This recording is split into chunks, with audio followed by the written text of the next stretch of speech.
Assalamualaikum warahmatullahi wabarakatuh. Perkenalkan, nama saya Dodi Alfayat, NIM 63010200072 dari Prodi Perbankan Syariah kelas 3C.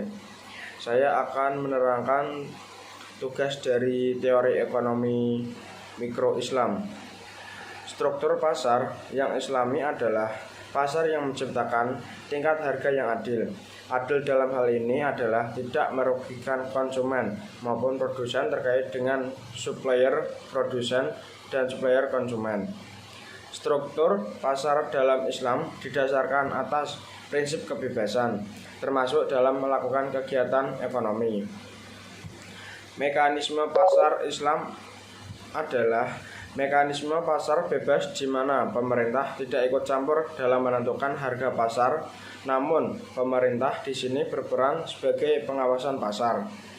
Untuk memastikan tidak terjadi gangguan di pasar seperti ikhtisar dan distorsi pasar. Struktur pasar Islam adalah pasar persaingan sempurna, di mana harga ditentukan oleh kekuatan permintaan dan penawaran yang terjadi secara adil dan berkeseimbangan. Sesuai syarat Islam telah membawa masyarakat Islam pada zaman Rasulullah SAW dan Khulafaur Rasyidin menjadi masyarakat yang maju, sejahtera, dan bahagia lahir dan batin. Sehingga banyak yang menyebut keadaan ini sebagai contoh masyarakat madani. Struktur dan mekanisme pasar Islam ini sangat sesuai dengan diamalkan oleh pemerintah dan umat Islam kontemporer untuk mengembalikan masyarakat Islam kepada masyarakat yang maju.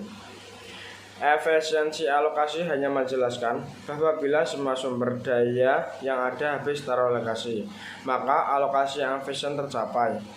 Tetapi tidak mengatakan apapun perihal apakah alokasi tersebut adil.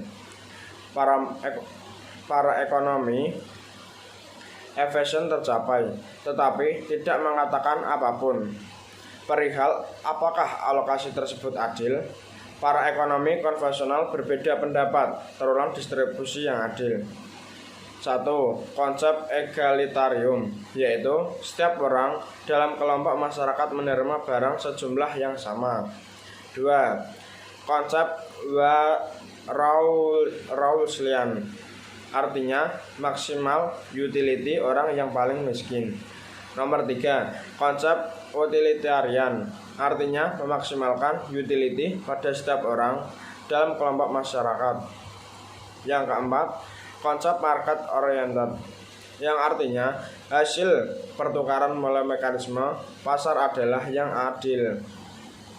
Distribusi atau pembangunan adalah klarifikasi pembayaran berupa sewa, upah, bunga, modal, dan laba yang berhubungan dengan tugas-tugas yang dilaksanakan oleh tenaga kerja, modal, dan pengusaha-pengusaha.